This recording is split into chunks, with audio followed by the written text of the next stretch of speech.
अस्सलाम वालेकुम।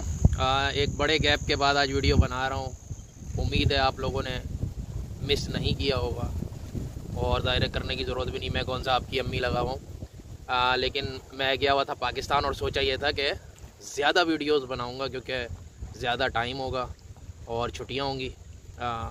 पर उल्टा ही गेम हो गया और हुआ ये कि खैर आज का वीडियो मैं थोड़ा सा कहानियाँ ही बता रहा हूँ, लेकिन इसमें भी बहरहाल 2-3 काम की बात होंगी जब ये वीडियो बना रहा हूँ।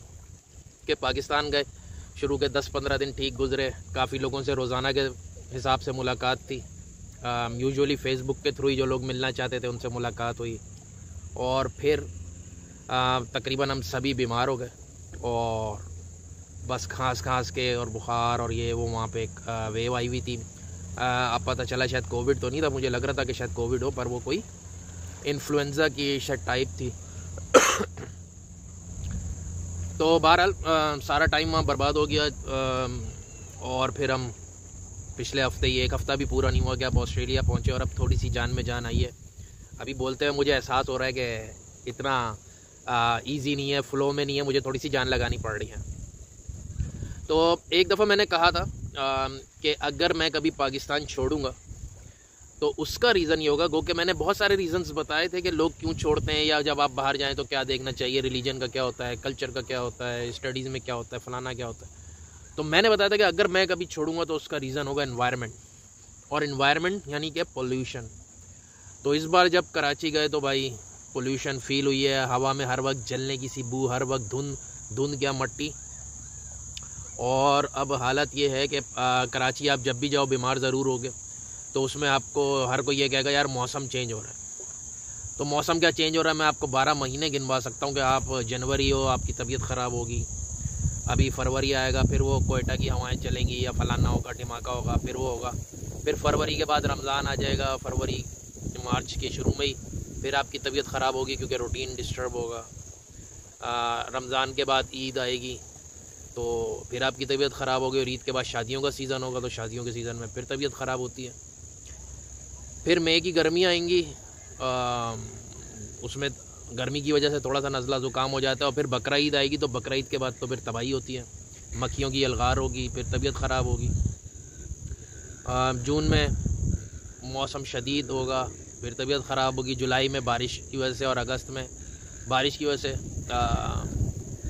जो रोड पे एक्चुअली गटर उबलेंगे, तो गटर की मट्टी और मट्टी का हम काफ़िया कुछ चीज़ें जो हैं वो निकल के सूखेंगी, गाड़ियाँ गुजरेंगी, वो आपको जाएंगी, बैक्टीरिया जाएंगे, तब आपकी तबीयत ख़राब होगी।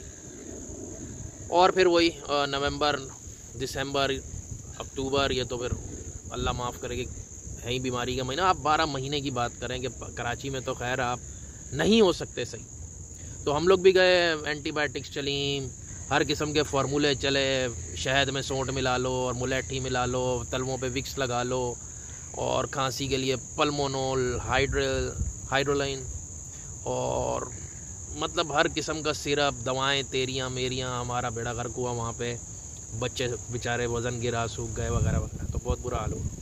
तो बाहर से जो लोग जा रहे हैं, बहरहाल अब काम की बात यह उनके लिए ये है कि भाई एक तो फ्लू वैक्सीन्स बहुत ज़रूरी हैं, ख़ासकर जितनी ज़्यादा एज है आपके लिए फ्लू वैक्सीन उतना ज़्यादा ज़रूरी है। इवन ये कि एक वाक़या ये हुआ कि हमारे घर मिलने फ़र्स्ट टाइम एक कपल आया जो कि हमारी मासी उनके घर और हमारे घर ही काम करती है बस।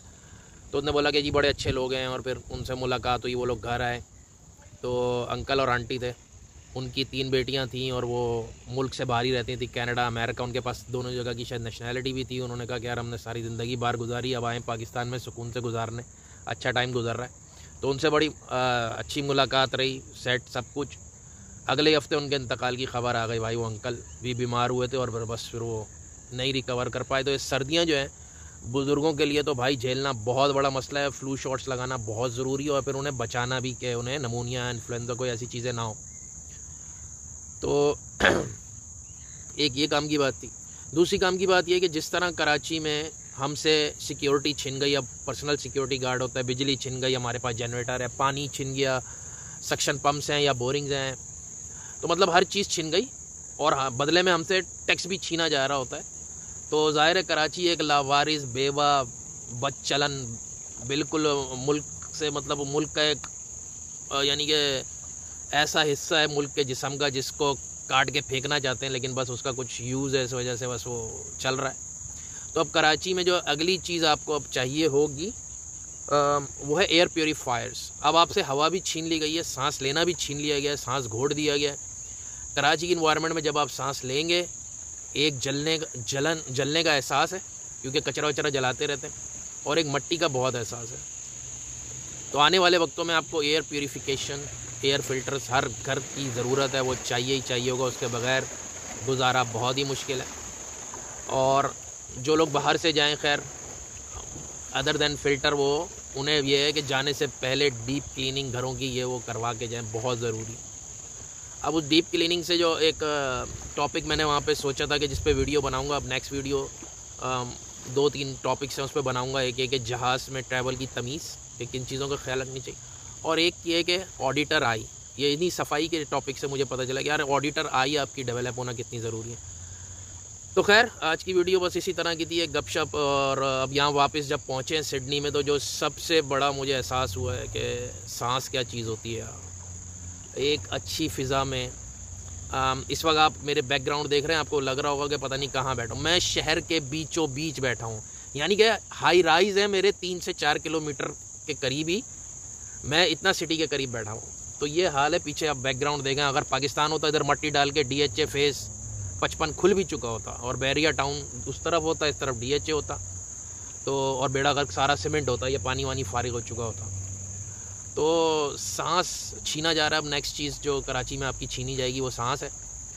तो मैं इतना, मुझे अफसोस है इस ट्रिप का, वो इस वजह से कि मैं बहुत ही एक्साइटेड होके गया था। मैं ज़हनी तौर पे रहता ही पाकिस्तान में हूँ, कभी भी मैं शिफ्ट नहीं हुआ ज़हनी तौर पे ऑस्ट्रेलिया, लेकिन ये पहली दफ़ा था कि जब पाकिस्तान से निकल रहे थे और यहाँ आ रहे थे, तो मुझे कोई अफसोस नहीं था कि इतना ख़ास कि नहीं यार ठीक है निकलो। तो शायद वो तबीयत ख़राब की वजह से थी, और अल्लाह बस हम लोगों के हाल पे रहम करे। तो इंशाल्लाह नेक्स्ट वीडियोज़ में मिलते हैं। अल्लाह हाफ़िज़।